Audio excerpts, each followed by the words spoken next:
It will be given by Evgeny Gorsky from the University of California. He will speak about compactified Jacobians and generic curves.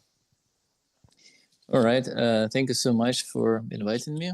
So I'm very proud to be a student of Sabir Medvedev. And one thing which Sabir Medvedev did to us all students, so he took us to many conferences and schools, winter schools, summer schools, mostly in Spain. So this is one of them, I think from 2008. And you can see some of the speakers from this week's conference there in the photo.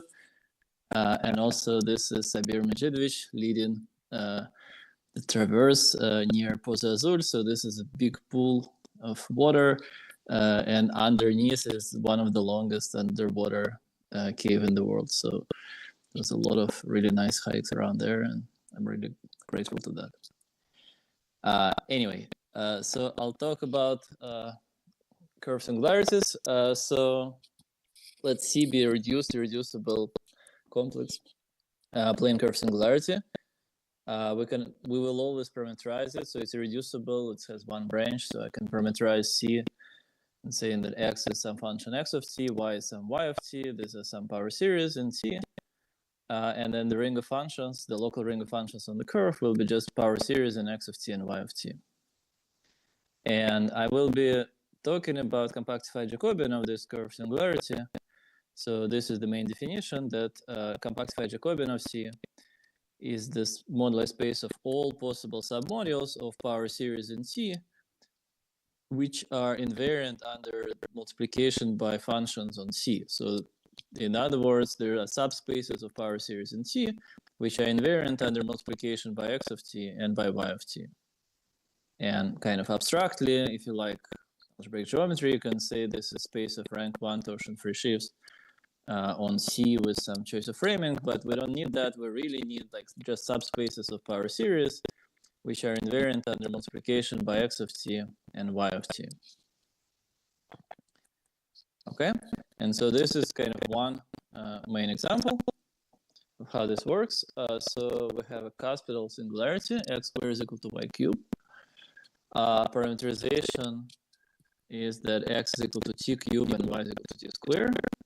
And then we're looking for subspaces in power series M, so that t squared multiplication by t squared preserves M, multiplication by t cubed preserves M, or t squared times M is contained in M, and t cubed times M is contained in M.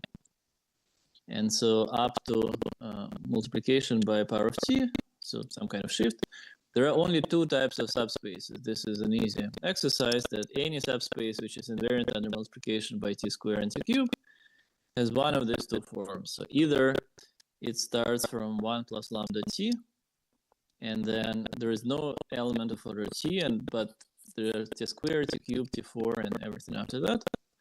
Or it actually has everything, so all monomials, so 1t, t squared, t cubed, t4, and so on. And lambda here is an arbitrary complex number, so all this, any subspace of this form will be a module over t squared, t cubed. If I multiply this, for example, 1 plus lambda t by t squared, I get t squared plus lambda t cubed, so it's in there. And so the space of all such submodules, all these ones form a complex line, so there will be c of them, and this is additional point. And then if we carefully consider the limit, what happens when lambda goes to infinity, one can actually check that we get CP1. So this is just the union of C in this point at infinity. And so compactified Jacobian, in this case, it's smooth, and it's just CP1, it's projective line. And so the question, kind of the main question, is that if we have more complicated curve, what can we say about the geometry of this compactified Jacobian? And what can we say at all? And so there are some classical facts proved by Altman, Lyman, Yarabin in the 70s and 80s. That first of all, in our setting, that when the curve is irreducible and planar, compactified Jacobian is also irreducible, and we know its dimension. It's so-called delta invariant, or it's half of the Milnor number of C. So in the previous example, Milnor number was 2, and so dimension was 1. And then another thing that they proved which maybe I want to explain in detail, is that so we can look at Hilbert scheme of points on the curve C. So these are ideals in the ring of functions on C. And if the codimension of such ideal is sufficiently large, then actually it doesn't matter if it's ideal, if it's a submodule contained in the ring of functions, or it's just all power series. And so this proves that if n is very large, then the Hilbert scheme of n points on C supported at the origin actually is isomorphic to compactified Jacobian if n is sufficiently large. And so some people study Hilbert schemes on curves, so this is kind of special limiting case of this. And then there are more connections. So I have a question about 1/2. Is it coincidence or is it some Lagrangian variety and some symplectic one? 1/2 of the Milnor now. It's just the delta invariant. It's a coincidence.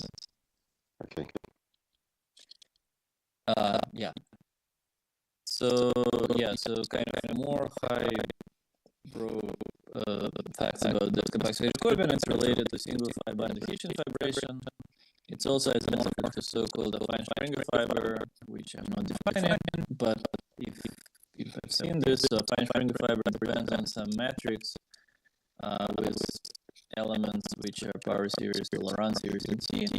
And then if you choose a matrix such that characteristic polynomial agrees with the equation of C, then the corresponding affine Springer fiber is isomorphic to compactified Jacobian. And kind of one reason why I mentioned this, because people in number theory, in kind of geometric representation theory and number theory are interested in this. And so they were studying the number of points in this compactified Jacobian using so-called orbital integrals, which I'm not going to talk about, but mention again on the next slide. And kind of completely separately from some gain representation theory perspective, Cherednik and Danilenko have conjectures. What is the what is the homology of compactified Jacobian, how to compute it, and then the very complicated formula in terms of Magdalena polynomials, double affine Hecke algebras, and other things. And this is really, really complicated. I'm not explaining this. And in particular, it's not obvious at all that their formula has like non-negative coefficients. And one question is how to prove that it has non-negative coefficients, even before checking that these coefficients are dimensions of homology of compactified Jacobian. And so one kind of general result that I want to mention is this theorem of Q and Psi from a few years ago, that the number of points in compactified Jacobian over a affine field is always a polynomial in Q. So if you have a affine field with Q elements, then the number of points is also polynomial in Q with non-negative coefficients. And they actually gave some combinatorial formula for this coefficient, which is complicated. And they checked that it agrees with this conjecture of Cherednik and Danilenko, proving that all the coefficients are non-negative. But the proof is very indirect, so I won't talk about this because I don't really understand it. But the proof uses again number theory, adic harmonic analysis, and whatnot.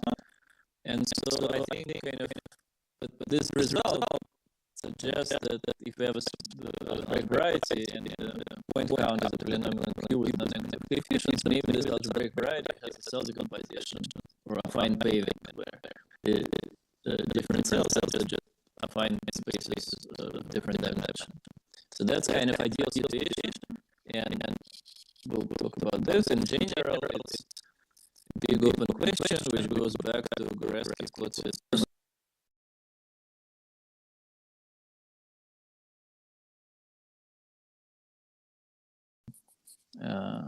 At least Jacobian admits an affine paving, and in general we still don't know. So this is a big open question whether it's actually true that we have affine paving, but in some examples we will construct it. So this is kind of the general picture that we know we have this space which I defined, which I'll explain more in details.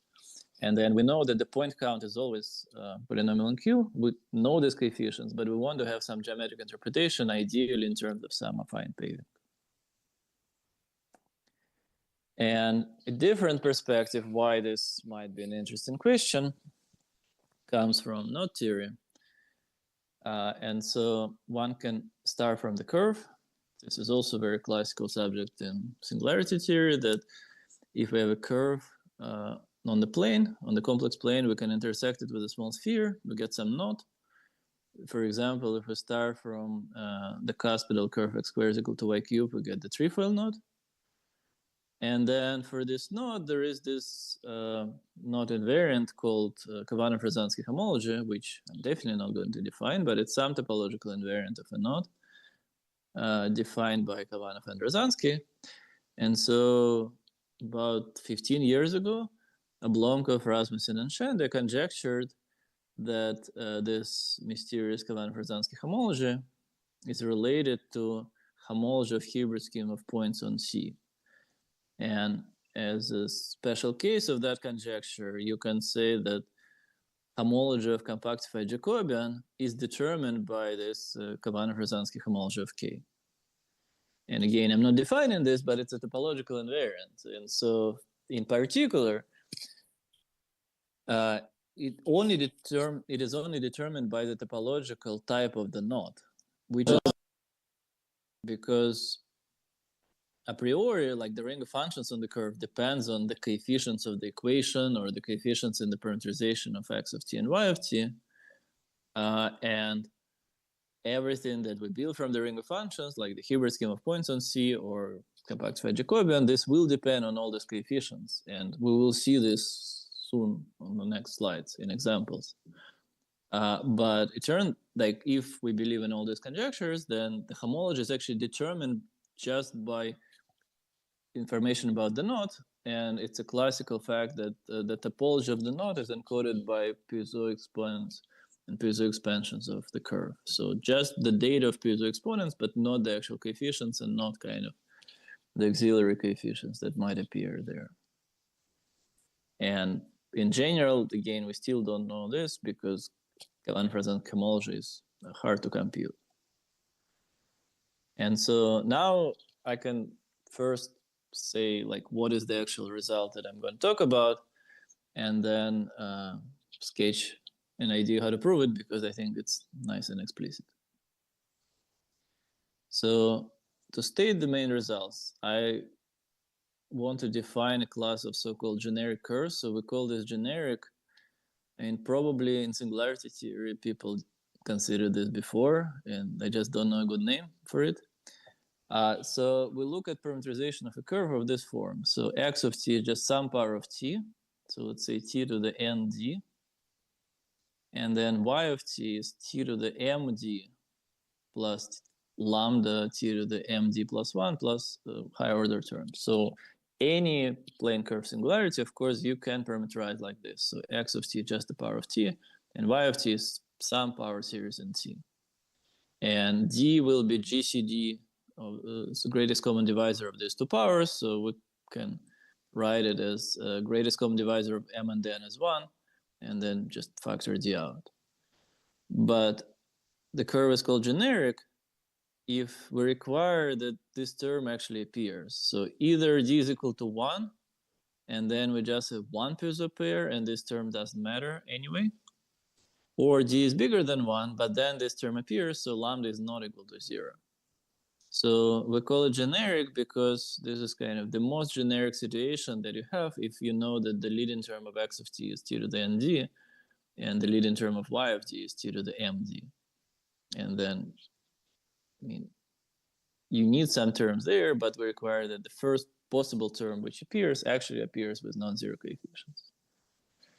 And the typical example is this curve, which everyone in singularity theory likes, that x of t is t to the 4th, and y of t is t to the 6th plus lambda t to the 7, plus maybe some higher order terms. And lambda is some non-zero number. Then, yeah, so in this case, d is equal to 2. It's GCD of 4 and 6. And then n is 2 and m is 3. So this is kind of situation that you have some power here, and then the next power appears with non-zero coefficient. And again, because we have some connection to topology, topology tells that because this is a curve with two piezo pairs, the corresponding knot will be cable of mn torus knot, and the cable in some notation is this dm and d plus 1. So we know everything about topology of the curve. And then the main result that we proved with Misha Mazin and Alexei Blomkov a couple of years ago is that for generic curves, we can solve all the questions that I asked in the beginning. So if the curve is generic, then compactified Jacobian admits an affine paving, so we can find the cell decompositions. And kind of the neat combinatorial ways that to describe the cells is that the cells are parameterized by a lattice path in a rectangle with sides MD and ND. So these are our exponents below diagonal. And we actually have some combinatorial formula for dimension of each cell, but it's too big for this slide. For d is equal to 1, it was constructed by Piankowski when we have one piezo pair. And so as immediate corollary is that we know the homology of compactified Jacobian because we have affine paving. All the cells are just isomorphic to complex vector spaces, so they're even dimensional, and so all the homology is supported in even degrees. And then it doesn't depend on lambda, it doesn't depend on higher order terms in y of t, and because we just count cells of any given dimension. And so in this case, we know homology and we can verify all these previous results, conjectures, and everything. And here is kind of one example to keep in mind. So we have this curve t to the 4, t to the 6 plus lambda t to the 7 plus higher terms. Again, lambda doesn't matter as long as it's non-zero. So we have to look at this leading coefficients, the leading exponents, 4 and 6. And we draw a rectangle 4 by 6. We draw a diagonal. So in this case, because 4 and 6 are non-coprime, the diagonal would go through this point. And we count how many lattice paths in red go from this point to this point and stay below diagonal. And that's not an obvious question. You can count, if you have 4 by 6 rectangle, there are 23 such paths. And 23, I'll explain on next slide how to get 23 from 6 and 4. And for each of these 23 paths, you can describe the cell explicitly, and you can compute dimension of the cell, and then you can count all of them and compute the Poincare number. So it's very explicit, but again, slightly complicated combinatorial problem, how to actually count all this lattice path, especially in this non-coprime situation when 4 and 6 are non-coprime. Okay, so what is 23? So for people who like combinatorics, we can ask how many lattice paths are there. And in particular, yeah, how many cells in total we get, and what is the Euler characteristic of compactified Jacobian. And this was answered by combinatorists in 50s, I guess, in particular by Beasley and Grossman, that we can take, so let's say the C, MD, and D is the number of paths in MD by ND rectangle. We form the generating function, and it turns out that the generating function is exponential of some other generating function, where I take just this binomial coefficient, but I skip the factor of M. So I take MD plus ND, choose MD, but I skip one of the factors because I have MD plus ND minus 1 factorial divided by MD factorial ND factorial. And so you have this power series. The coefficients of this power series in brackets are actually not necessarily integers, and usually they're not integers. And then you take exponential itself doesn't have integers, but magically they all add up to some integers, and this is the number of lattice paths. And you can check that if you like run this geometric generating series for 4 and 6, you would see this number 23 showing up from there. So this is kind of the most economic way to write the number of lattice paths, but it's already pretty complicated. So there is no easy formula as a product or anything, and 23 is a prime number, so you wouldn't hope for such a formula. And in this case, yeah, so we have that many cells, and we prove that our expression for Poincare polynomial actually agrees with all these formulas that I mentioned before. So formulas of Kivinin and Tsai from point counts and number theory, and formulas of Cherenik-Danilenko from McDonald polynomials and Daha. But again, in this case, you can just phrase it that you have cells labeled by this path, and for each path, we just compute dimension of the cell explicitly. So that's fairly explicit and fairly geometric. And I'll explain how the cells look like. And also the connection to non-homology. So this conjecture of Oblomkov, Rasmussen, and Shende, this also holds for this class of generic curves.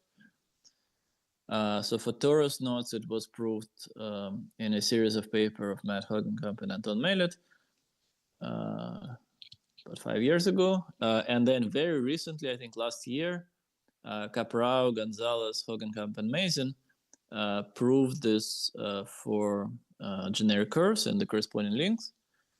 So Kavan-Krasansky homology is related as conjecture to the Poincare polynomial of compactified Jacobian, and the way they proved it and the way the previous theorem was proved is that they just compute Kavan-Krasansky homology. They proved that again the homology is given by the same lattice path with the same combinatorics and the same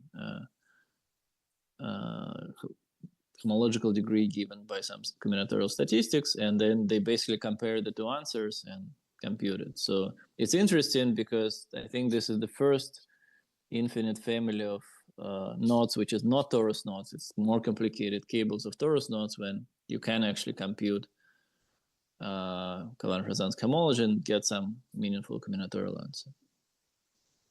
So everything works, but we're not talking about knots, we're talking about compactified Jacobians. So I want to explain what are the ideas in the proof of these theorems.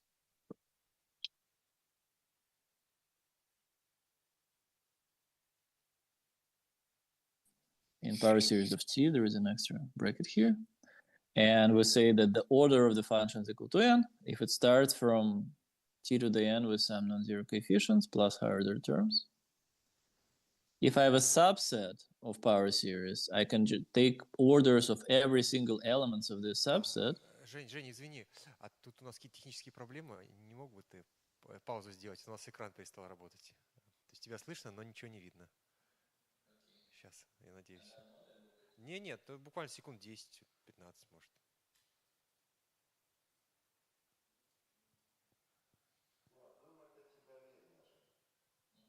То есть удаленным участникам все видно, да? Это только нам тут.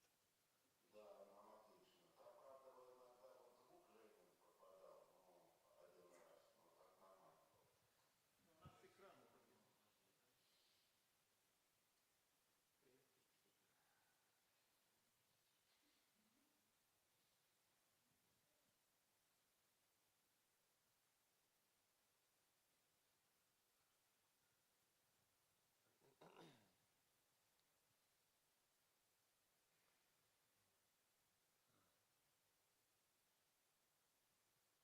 Ну все, заработало, да, извиняюсь.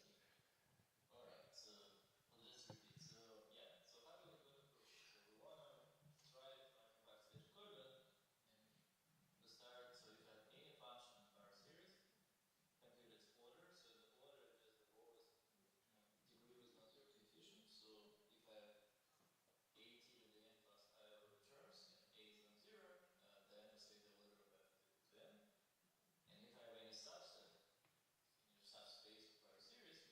series, we look at orders of every element of M and take the set of all these orders, this is the subset of non-negative integers, and call this delta M. And now the easiest idea is to say, well, we look at all possible M's with fixed delta M. So I fix the subset of orders which can appear, and then I look at all possible strata, all possible M's in compactified Jacobian with this thing. So again, M should be invariant under multiplication by X and Y. So we have these conditions on the submodule. And again, in this case, they're a bit subtle, and we'll see how this works, because X is not just a monomial in T and Y is not just a monomial in T. But we know that X of T times M is contained in M, Y of T times M is contained in M. If I have any function in M and multiply by X, then the order will increase by ND, because the order of the product is just the sum of orders. And so we have this condition that delta plus ND, so if I shift to the right my combinatorial subset, it will be contained in delta. And by MD the same. But these conditions are definitely not enough, and there are many more subtle conditions which explain like which deltas actually appear. So let's just do an example, because otherwise it's too abstract. So this is our favorite curve, t to the 4 and t to the 6 plus lambda t to the 7. So let's say no higher terms. And I want to take this subset. So 0, 2, 4, 6, 8, 10, all even numbers, and then everything. So 11, 12, 13, and so on. And so it looks nice. The subset is definitely invariant under shift by 4. So if I shift to the right by 4, it's contained in delta. If I shift to the right by 6, it's contained in delta. So let's try to find some M, the actual submodule in power series with this combinatorial data.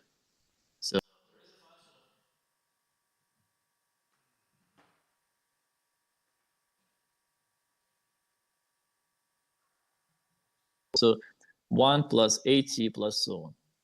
There is a function of order 2.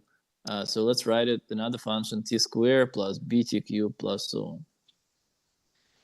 So now let's try to find some relations between them. So if I take f0, I can multiply it by y.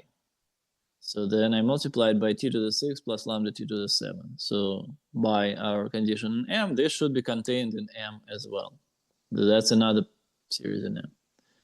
And I can also take this f2 and multiply by x. So that's also contained in M. And then you see that the terms of degree 6 cancel out. So t to the 6 and t to the 6 from here cancel out. So the first non-zero term is of degree 7. So we know that this linear combination is contained in M, and its leading term is like this.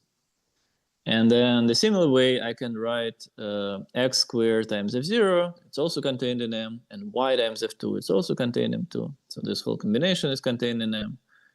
And again, the terms of degree 8 cancel out, and the terms of degree 9 will have this form. So you can check. But now the problem is the following. So in delta, there are no elements. So 7 is not in delta. So this means that in M, there is no element of order 7. And 9 is not in delta. So there is no element of order 9. So if this linear combination is in M, then we must have that the coefficient is 0. So A plus lambda minus B should be 0. And then, well, okay, we don't create a function of order 7. And then the same way, A minus lambda minus B is equal to 0 because there is no element of order 9, and so we need to have order 10 or higher. But the actual problem is that we have system of equations that A plus lambda minus B is equal to 0, and A minus lambda minus B is equal to 0. But there is no solution because lambda is non-zero. We can subtract this equation, get to lambda is 0. That's a contradiction. So this big example shows, I mean, first of all, it shows kind of how we approach this, and we'll see slides.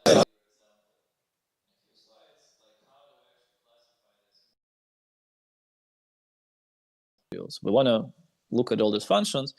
For every order, we write some function basically with indeterminate coefficients, and then try to find equations on these coefficients so that if I multiply all this f0, f2, and so on by x and by y, they're still contained in M.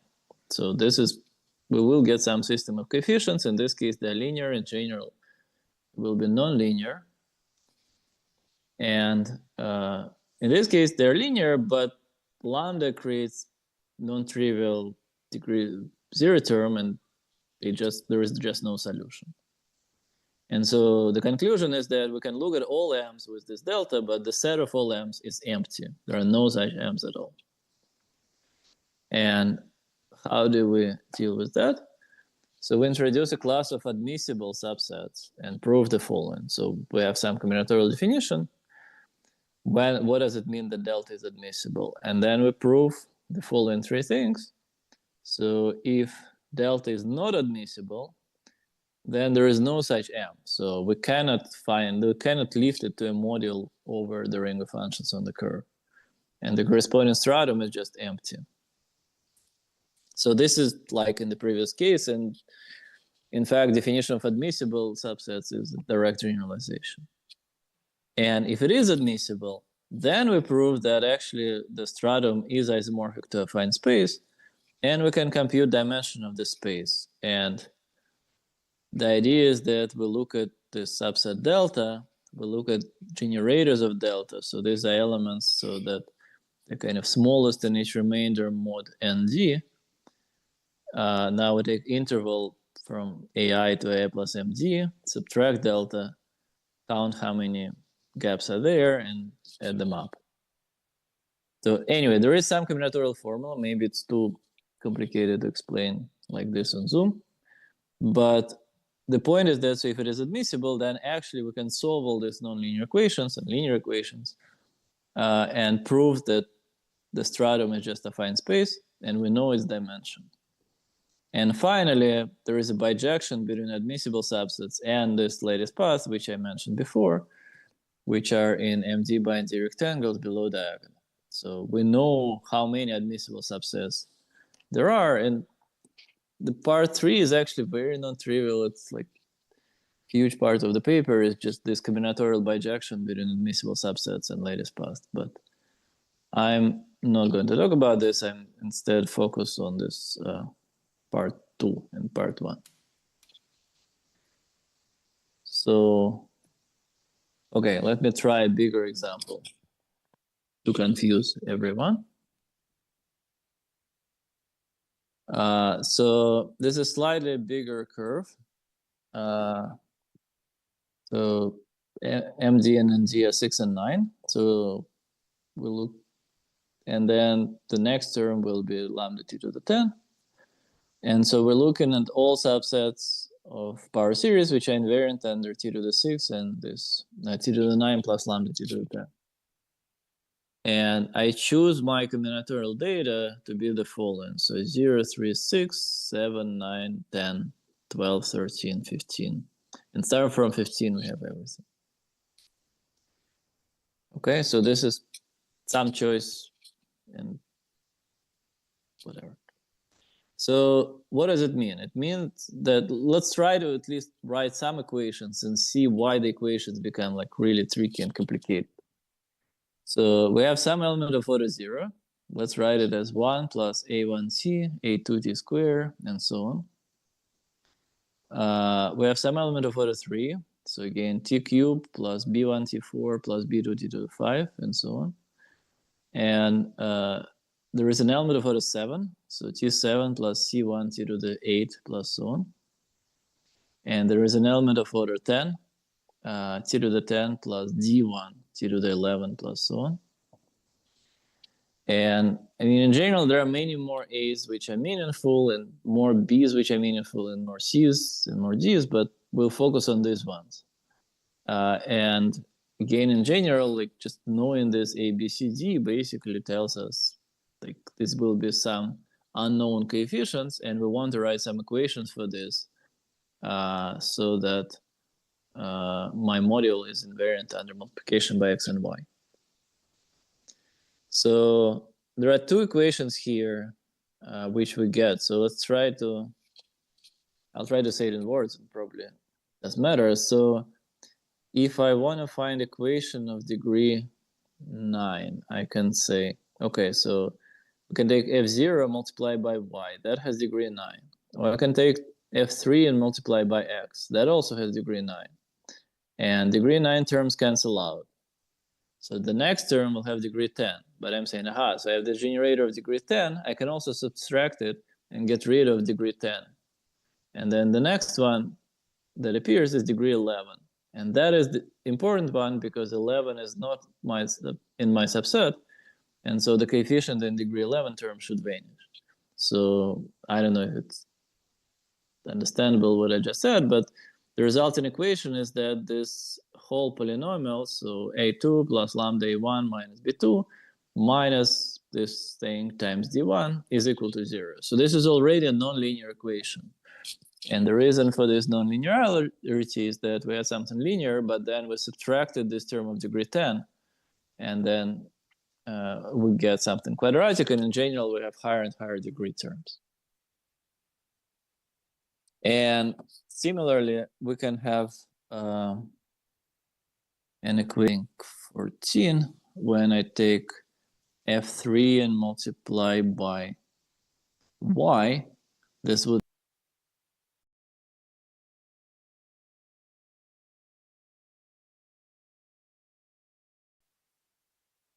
then 13 is there, and 13 is just t to the 6 times f7, and then 14 will give us something like this.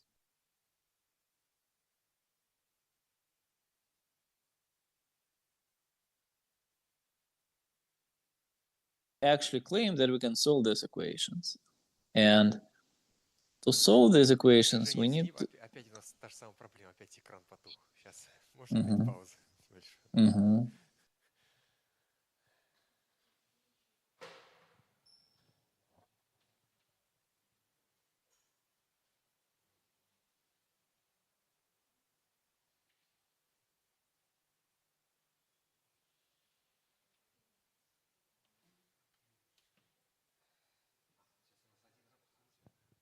Ну все, у нас все заработало.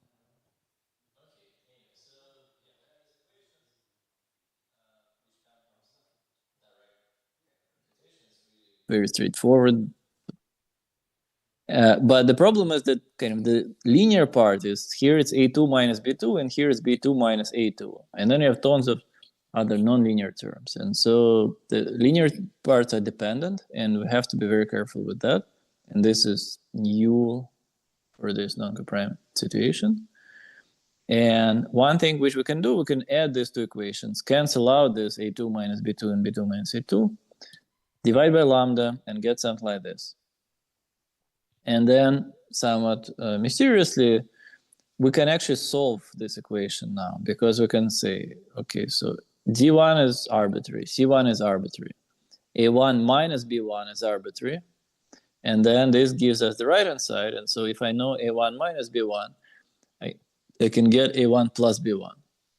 And so this determines a1 and b1. And then finally, from either of these equations, we can compute a2 minus b2. And so this requires some change of variables. We cannot just use our a's and b's. We need to change variables to a1 plus b1, a1 minus b1, and a2 minus b2. And then after the change of variables, we can actually eliminate variables one by one by saying that, first of all, the difference is arbitrary, a1 minus b1, then we compute this one, and then we compute that one. So we adjusted. And the general strategy is very similar. It's just we're saying that we find some very subtle change of variables for all these unknown coefficients, a, b, c, d. And in general, there will be n, d series of such coefficients. And then we just prove that we can, after making this change of variables, we can eliminate all variables that we don't need. And the resulting dimension is just the number of all variables that we had in the beginning minus number of equations. So that's kind of expected dimension. But I think the new and interesting kind of geometric feature which appears here is this change of variables and this complicated dependence between like linear parts and everything, which wasn't obvious at all for us that it would work, but somehow it works.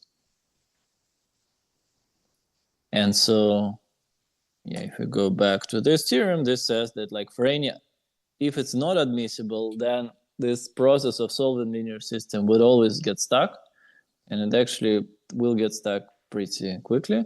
And then if it's admissible, we can always find some change of variables, and like very specific one, so that we can eliminate variables and get this subspace of this dimension. And basically this formula on the right is the total number of unknown variables that we use minus the total number of equations, just written in slightly different ways. And so this solves the problem completely for these generic curves. And here essentially here is the place where we use that lambda is not equal to 0, because we can actually move it to the right-hand side and divide by lambda. And if lambda would be 0, then we just get stuck. Like, we don't know how to solve equations, and we get, honestly, a nonlinear system of equations here. So I think, yeah, if you don't have lambda here, but you have some higher order term, then basically you get the same equation as with lambda is equal to 0, and then it's just genuinely quadratic system of equations, which we cannot solve, and we don't get a fine space. And so, yeah, so in the last slide, I want to just mention, like, if we want to follow the strategy of beyond generic curves, then the next case is more general curves with 2 Puiseux pairs, which we can try. And they have this form. And let's say, again, the first non-trivial term will be lambda t to the md plus s, where GCD of d and s is 1. And then, again, you can ask when, like, we can write system of equations. The question is when we can solve it. And so the conjecture, so we have some combinatorial notion of S admissible subsets. And so the conjecture is that if it's not admissible, then the Euler characteristic is 0. And then when it's admissible, then the Euler characteristic is 1. So at least, like, on the level of Euler characteristic, it behaves like either empty or a fine space. But in both of these cases, actually there are examples when we have non-empty stratum, but Euler characteristic is 0. So it will be something like C star times an affine space. And we see that. And then in this example, we have more complicated strata, which Euler characteristic 1, when we have, for example, 2 affine spaces glued along a subspace. And in both of this, they're given by some explicit quadratic equations, actually. And just like, either it's some kind of hyperbola which gives C star, or it's just like a pair of lines which gives this 2 affine subspaces, and then times some additional variables. And so we know the Euler characteristic, but we don't know the homology from this decomposition. And the only thing which we can say is that the Euler characteristic equals the number of S admissible subsets. And then, again, we can ask, what about the homology? What about the point count over finite fields? And I think there's a lot to explore. And we have some combinatorial results which say that these S-admissible subsets kind of match these combinatorial formulas and conjectures, so especially Kivinen and Tsai with their combinatorics, but we don't know geometrically. We still don't know if the homologies support uneven degrees in general, and we still don't know like what are the dimensions of homology. That's true, but we do know that the point count is given by some polynomial in Q with positive coefficients, which gives us some hope. So yeah, I think I'll stop here. So thank you so much, and happy birthday to Sabir Medvedev. Yeah, all the best.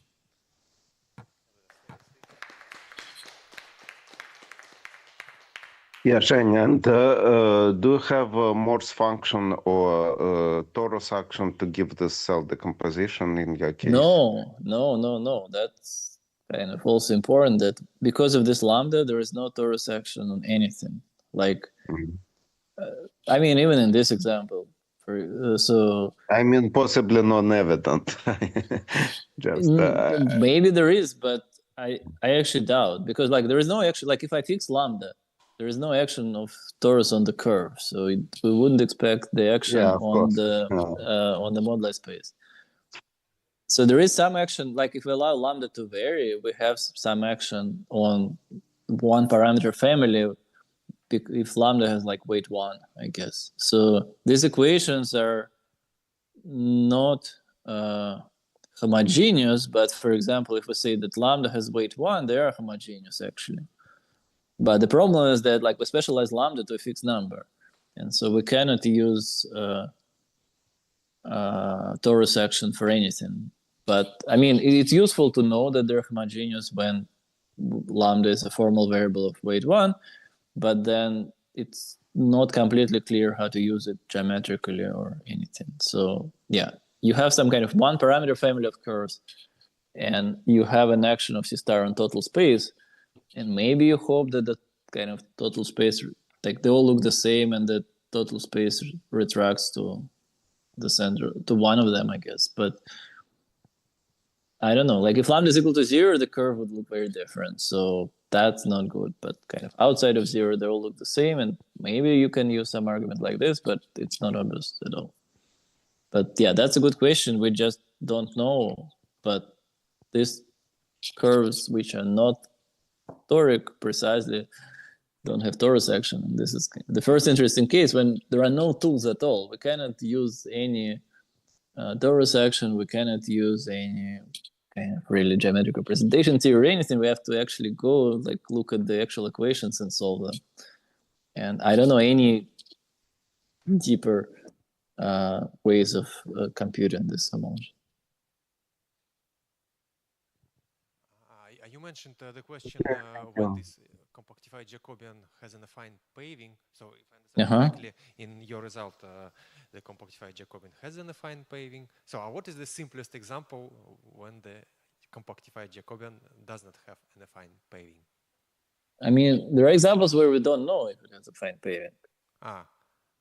So I think, yeah, maybe if you have t to the 6, t to the 9 plus something like t to the 13, like we don't know. So it's like a big space. Maybe there is affine paving, maybe there is not. I see. But this procedure will not give you an affine paving. That we can prove.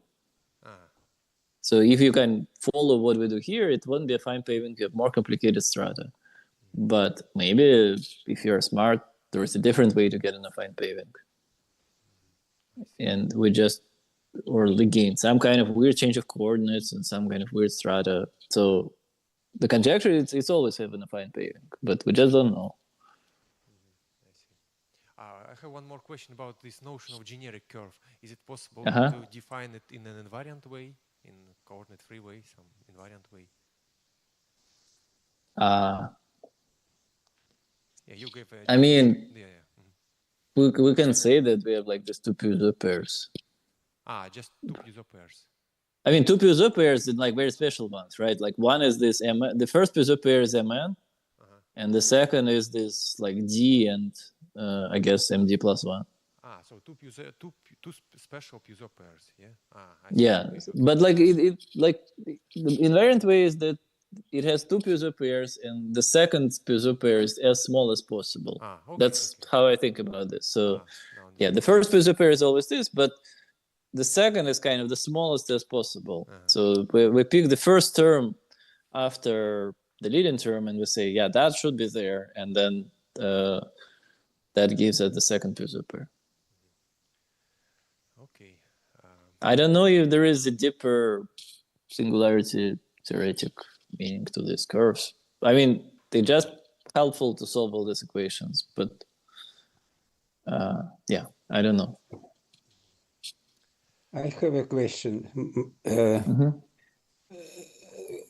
Let's consider the function, the function for which your curve is the zero level, and there is vanishing cohomology in it, associated vanishing at this point, and there is a mixed Hodge structure on the vanishing cohomology with many rational numbers as appearing as invariants. Is there any relation between combinatorics that you study and data from mixed Hodge structures on vanishing cohomology? Yeah, great question. I don't know. I'd love to know, but I don't know. Even without mixed Hodge structure, you can ask like you just have like Milnor algebra or something like this, and how it's related. I don't know.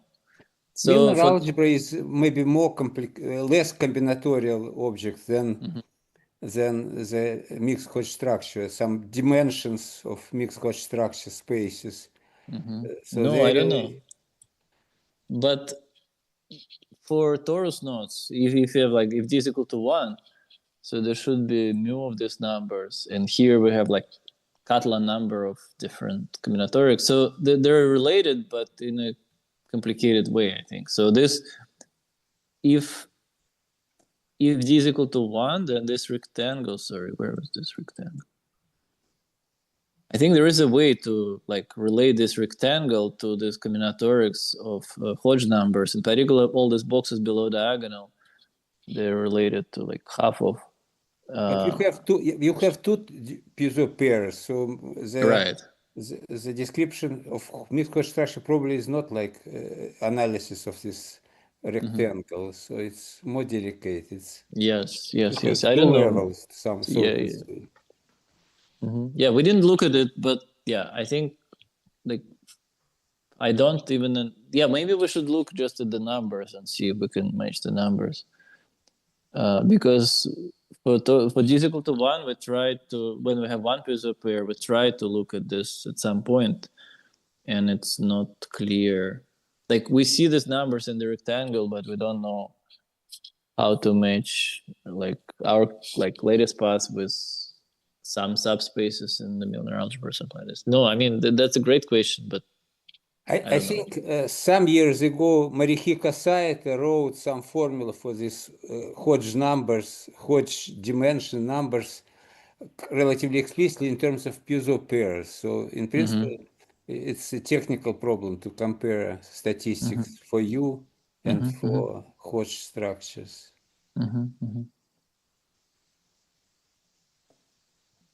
But thank you for your answer. Yeah. I mean, we will try to look, I guess, but yeah. Okay, if there are no further questions, let us thank the speaker again. Okay, so the scientific part of the conference is over, although there is still coffee break downstairs. So we thank all the participants for the contribution to the event. Okay, and also we again congratulate Sabir Medvedev, and special thanks for him that he for his permission to organize this event and for his trust, and that he trusts us in this in the preparation, all the organization. And since I'm the last speaker, I should thank all the organizers for a beautiful conference and for organizing all this, I guess. So yeah, thanks to everyone. You somehow took some part of my what I wanted to say. So I wanted to thank, of course, the organizers, Sasha, and Volodya, of this conference, and all High School of Economy, which took care of this, and all those who made talks, and all participants who were here offline or online.